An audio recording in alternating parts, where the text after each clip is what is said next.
What if I told you that one of cinema's most ambitious historical epics nearly collapsed under the weight of its own authenticity? I have done my duty to my God, to my country, and to my people. I fear nothing. Khartoum wasn't just another sword and sandals spectacle churned out during Hollywood's historical epic craze. It was a production that pushed actors to the brink of exhaustion, sparked international diplomatic incidents, and required its crew to literally rebuild 19th-century Africa in the desert. Today, we're diving into 20 weird facts about Khartoum that reveal the chaos, controversy, and sheer determination behind this forgotten masterpiece.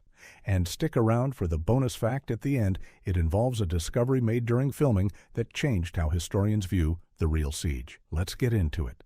Fact number 1. Charlton Heston nearly died from heat exhaustion. Charlton Heston didn't just play General Charles Gordon. He suffered like him. Filming in the Egyptian desert during summer months, temperatures regularly exceeded 120 degrees Fahrenheit. Heston collapsed on set multiple times, requiring immediate medical intervention. The production diary notes reveal he lost 15 pounds during the first 3 weeks of shooting. What audiences didn't know was that Heston insisted on wearing his full British military uniform, complete with heavy wool layers, refusing to use lighter costume substitutes. The medics stationed on set treated him for severe dehydration at least 6 times. Director Basil Dearden had to shoot around Heston for 4 full days when the actor became too weak to stand. Yet Heston returned each time, driven by his obsession with historical accuracy. His commitment wasn't just professional, it bordered on dangerous. Fact number 2. The production built an entire city. Khartoum wasn't filmed on existing sets or studio backlots. The production constructed a massive recreation of 19th-century Khartoum from scratch in the Egyptian desert near Cairo. Over 2,000 workers spent 4 months building authentic mud brick structures, mosques, government buildings, and miles of defensive walls. The construction budget alone consumed nearly 1/3 of the film's $6 million price tag. Not a temporary facade, but actual functioning buildings. The set covered over 40 acres and required its own water delivery system. Architectural historians consulted period photographs and military drawings to ensure accuracy down to the doorways. When filming wrapped, the Egyptian government considered preserving the set as a tourist attraction. Instead, desert winds gradually reclaimed it. Today, only foundation stones remain, buried beneath shifting sands. Fact number 3. Laurence Olivier's casting sparked immediate controversy. Laurence Olivier playing the Mahdi, the Sudanese religious leader, ignited debates before filming even began. The decision to cast a white British actor in brownface makeup as an African Muslim revolutionary struck many as deeply problematic, even by 1960s standards. The production received critical letters from African and Arab cultural organizations. Olivier himself reportedly had reservations, but was contractually committed. The makeup process took 3 hours daily, transforming Olivier's features with prosthetics and dark foundation. What made it stranger was that Olivier and Heston never actually filmed scenes together. All their confrontations were shot separately and edited to appear as shared sequences. This wasn't an artistic choice, it was scheduling necessity. Olivier completed his entire role in just 12 filming days, while Heston spent 4 months on location. The controversy hasn't faded. Modern critics point to this casting as emblematic of Hollywood's historical racial insensitivity. Fact number 4. The Sudanese government tried to ban the film. Sudan's government viewed Khartoum as a potential threat to national dignity. The Mahdi was a revered figure who had successfully resisted British colonialism, and officials feared Western filmmakers would portray him as a villain. The Sudanese embassy in London dispatched representatives to monitor the script's development. They demanded script changes that would present the Mahdi more sympathetically. Surprisingly, the filmmakers agreed to several revisions. Robert Ardrey's screenplay was modified to show the Mahdi as a complex religious leader rather than a simple antagonist. This diplomatic dance continued throughout production. Sudan ultimately didn't ban the film, but discouraged its citizens from viewing it. Egypt, where filming occurred, had its own complicated relationship with the historical events depicted. The production navigated a minefield of post-colonial sensitivities while trying to tell a compelling story. It walked a tightrope between historical drama and international diplomacy. Fact number 5. Real descendants of the siege worked as extras. Among the thousands of Egyptian extras hired for battle sequences, production managers discovered something remarkable. Several were direct descendants of soldiers who had participated in the actual 1885 siege. One elderly consultant brought family heirlooms, including a sword allegedly carried during the final assault on Khartoum. These connections weren't coincidental. The Mahdi's forces had included warriors from across Northeast Africa, and many families had oral histories passed down through generations. The production filmed an interview with one descendant who recounted stories his great-grandfather had told about the 13-month siege. This material never appeared in the final film, but was preserved in the production archives. The presence of these historical connections added unexpected emotional weight to the crowd scenes. When extras charged across the desert during battle recreations, some were literally following in their ancestors' footsteps across the same terrain.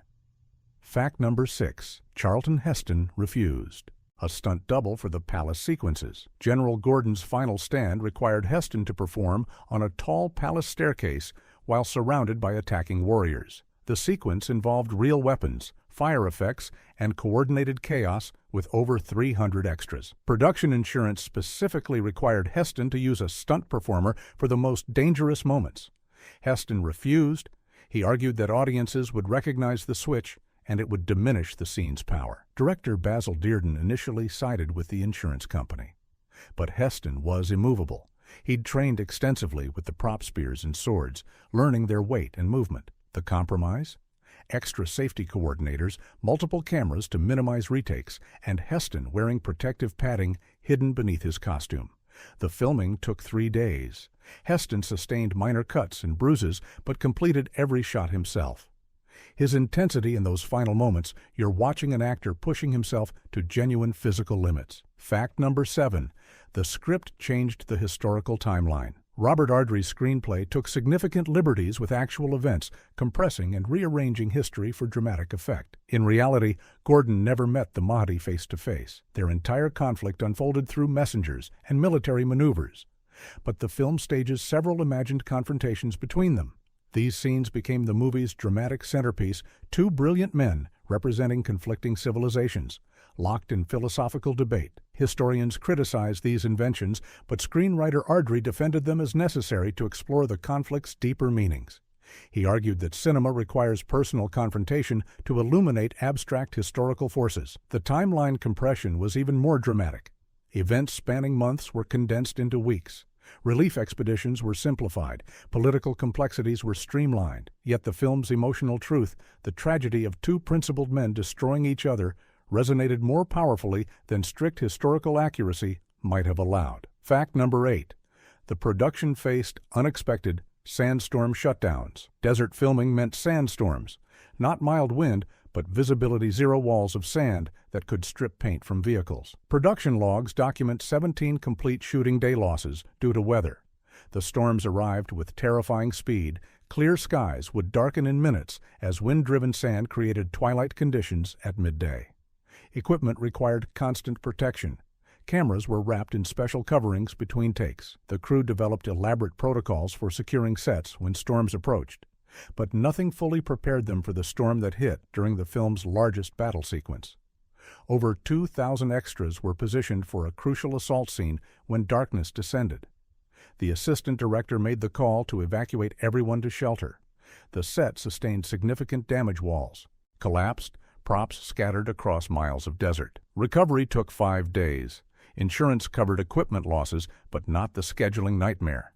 Several extras didn't return, requiring last-minute replacements. The production absorbed a 2-week delay and budget overrun that nearly forced cutbacks in other areas. Fact number 9. Laurence Olivier never left England for location shooting.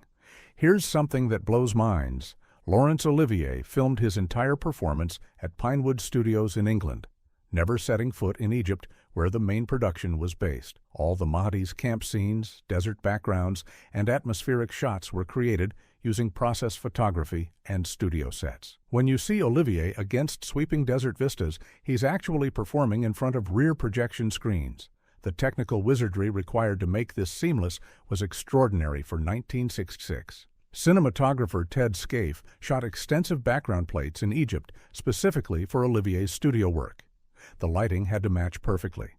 The production maintained detailed records of sun angles, weather conditions, and color temperatures to replicate Egyptian desert light inside a British studio. Why this approach? Primarily scheduling Olivier's theater commitments made extended location shooting impossible, but it also kept production costs manageable. Flying the massive Mahdi campset construction to Egypt would have been prohibitively expensive. The result fooled audiences completely. Fact number 10. The film's premiere sparked political demonstrations. When Khartoum premiered in London in June 1966, demonstrators gathered outside the theater, not celebrating, protesting. Anti-colonial activists argued the film romanticized British imperialism and presented Gordon as a hero rather than acknowledging his role in colonial oppression. Inside, the premiere proceeded with royal attendance and full ceremony. Outside, protesters chanted and distributed leaflets detailing Gordon's actual historical record. The demonstrations reflected Britain's complicated relationship with its colonial past. Just a decade after the Suez Crisis, the nation was still processing decolonization's consequences. Khartoum arrived at a culturally sensitive moment. Some critics praised its attempts at balanced storytelling. Others condemned it as nostalgia for empire. The controversy generated significant press coverage, arguably helping the film's box office, but it also cemented Khartoum's reputation as a politically contentious work. Go ahead and like and subscribe, because we're about to get into the production's most dangerous moments and the weird supernatural incidents that freaked out the entire crew. Fact number 11. A crew member claimed the set was cursed. Superstition gripped the production after a series of bizarre incidents. First, a prop master discovered a dead scorpion inside Charlton Heston's boot before a crucial scene. Then multiple crew members reported seeing shadowy figures moving through the reconstructed city at night when no one should have been there. The incidents escalated when a sudden equipment failure caused a light rig to collapse inches from Heston during filming. No mechanical explanation was found. Some Egyptian crew members refused to work night shoots, believing the spirits of those who perished in the original siege haunted the location. Director Basil Dearden publicly dismissed these concerns as heat-induced stress. But privately, production notes reveal he consulted with local religious leaders who performed blessing ceremonies on set. Whether coincidence or something stranger, the incident stopped after these interventions. Cast and crew developed an unspoken agreement not to discuss the occurrences.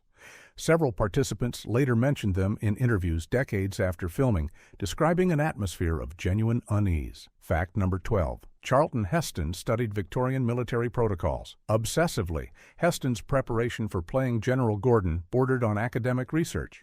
He spent months before production studying Victorian military culture, British colonial administration, and Gordon's personal writings. Heston acquired copies of Gordon's actual journals and letters, studying the general's handwriting and noting his thought patterns. He worked with a dialect coach to perfect Gordon's specific regional British accent. He studied period photographs to replicate Gordon's posture and bearing. The commitment extended to smaller details, how Gordon would hold a teacup, fold his hands, or stand at attention. Heston insisted his costume replicate Gordon's actual uniform down to the button configuration. He practiced Victorian military salutes until they became instinctive. Fellow actors reported that Heston remained in character between takes, speaking in Gordon's accent and maintaining his formal bearing.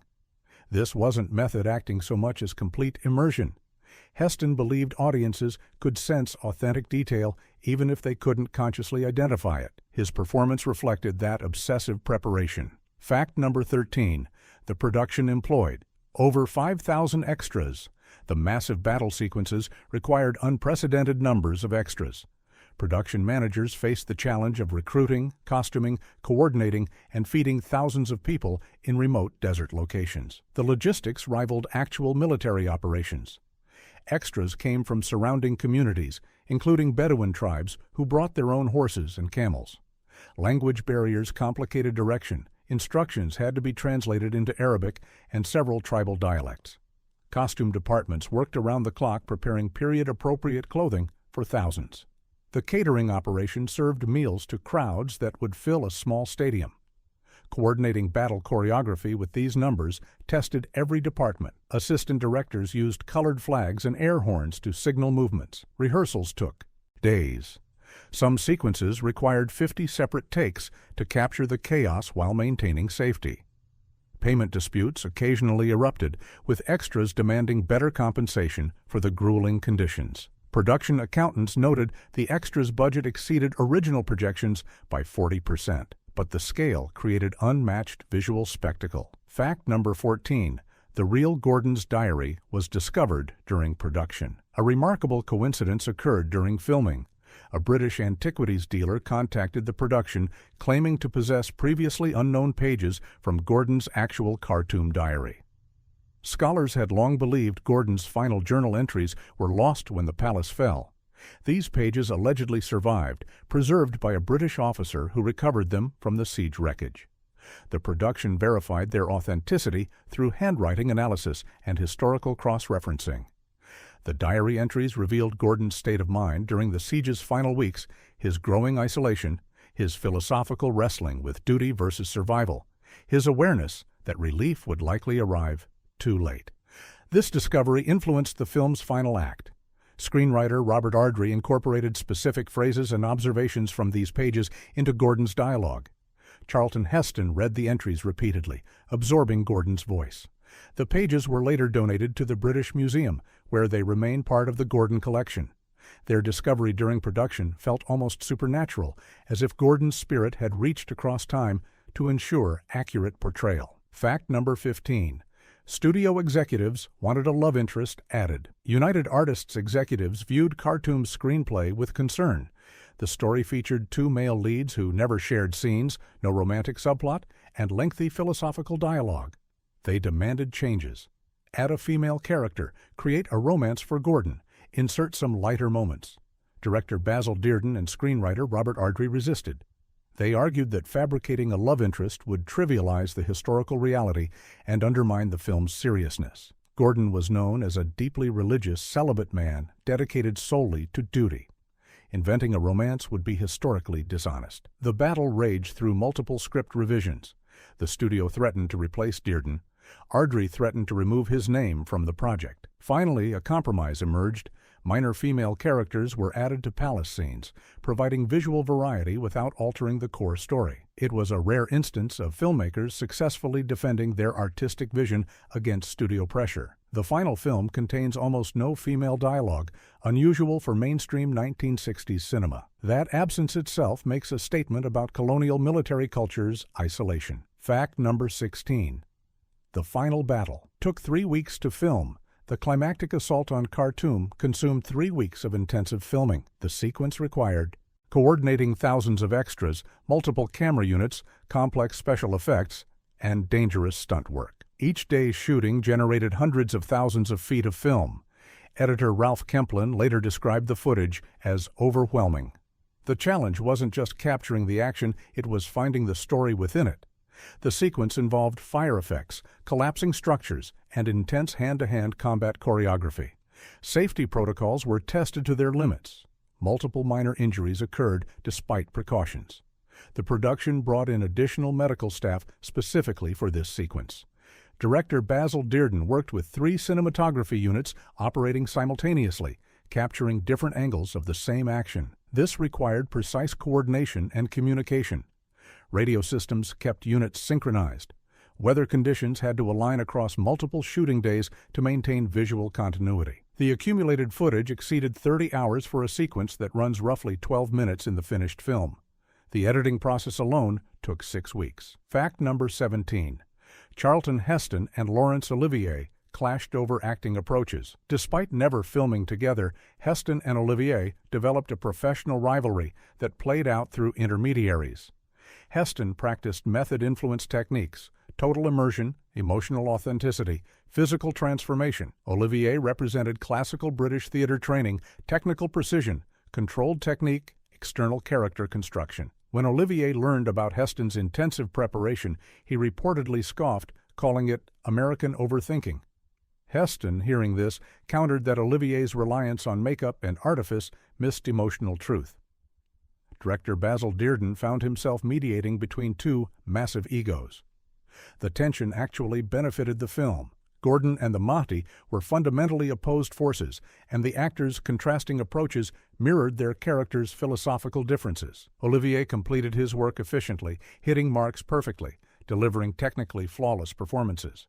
Heston ground through multiple takes, searching for deeper emotional layers. Both approaches worked for their respective characters. Years later, both actors spoke respectfully of each other in interviews, but the production correspondence reveals a definite, competitive edge. Fact number 18.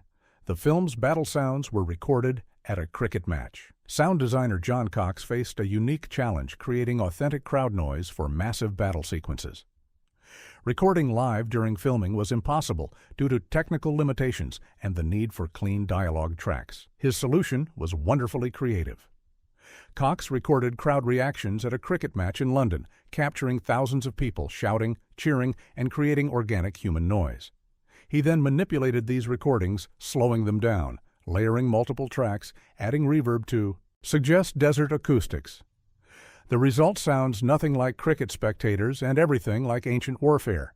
He combined these with separately recorded weapons sounds, swords striking shields, spears hitting the ground, arrows whistling through air. Each sound was captured individually, then mixed into a complex audio landscape. The technique was groundbreaking for 1966. Modern sound designers still study Cox's work on Khartoum as an example of creative problem-solving. When you hear the final battle's overwhelming chaos, you're actually hearing a sunny afternoon at Lord's Cricket Ground, transformed through technical wizardry. Fact number 19. The production accidentally discovered ancient artifacts. During set construction, workers excavating for building foundations unearthed pottery fragments and metal objects buried in the sand. Egyptian archaeological authorities were immediately notified. Work halted while experts examined the findings. The artifacts dated to Egypt's Ptolemaic period, roughly 300 BCE ancient, even by the film's historical setting. The discovery required rerouting some construction and adjusting the set layout. Egyptian law mandated that all artifacts belong to the state. Production managers worried about delays, but authorities processed everything quickly, recognizing the film's economic importance. Several artifacts were photographed and documented before being transferred to museum collections. The incident added another layer to the production's relationship with history. They'd come to recreate 19th century events and stumbled upon remnants from 22 centuries prior. Some crew members saw it as validation. They were literally walking through layers of human history. The location itself was teaching them about civilization's long arc. Fact number 20. Charlton Heston kept his costume sword. After filming Wrapped, Heston requested permission to keep the prop sword he'd carried throughout production. The sword was custom-made, balanced specifically for Heston's height and grip, and had become almost an extension of his performance. United Artists initially refused props were studio property, but Heston persisted, eventually offering to purchase it outright. The studio agreed, setting a price that reflected the sword's craftsmanship. Heston paid gladly. He displayed the sword in his home office for decades, considering it a tangible connection to one of his most challenging roles. The sword appears in background shots of several documentaries filmed in Heston's home. He occasionally showed it to visitors, recounting stories from the production.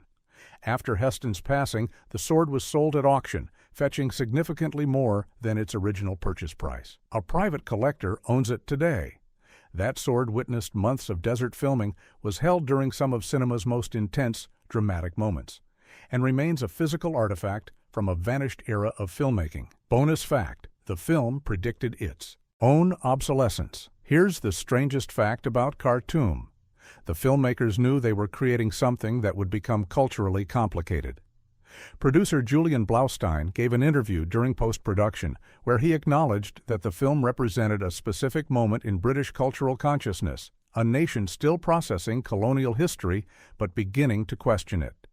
He predicted that future audiences would view Khartoum not as a historical drama, but as a document of 1960s attitudes toward imperialism. He was absolutely right. Modern viewers watch Khartoum through multiple lenses, appreciating its technical craftsmanship while critiquing its perspective. The film captures a transitional moment made just as old certainties were crumbling. It attempted to honor both Gordon and the Mahdi as principled men, which was progressive for its time but seems insufficient by contemporary standards. The production invested tremendous resources into historical accuracy while simultaneously inventing confrontations that never occurred. This contradiction defines Khartoum: earnest, ambitious, flawed, fascinating. Khartoum stands as a monument to old-school filmmaking ambition. They built cities, they moved thousands, they pushed stars to their physical limits, they navigated international politics. They created spectacle that still impresses nearly 60 years later. Yet the film also reveals the limitations of its era, the racial insensitivities, the imperial nostalgia, the simplified view of complex history. What remains is a fascinating artifact that rewards viewing on multiple levels. It's thrilling adventure cinema. It's a time capsule of 1960s attitudes. It's a technical achievement. It's a problematic colonial narrative. Somehow, it's all of these simultaneously. If you enjoyed discovering these behind-the-scenes secrets, hit that like button and subscribe for more deep dives into forgotten cinema history. Drop a comment telling us which fact shocked you most. Until next time, remember sometimes the stories behind the camera are more dramatic than anything that appears on screen. Stay curious, stay watching,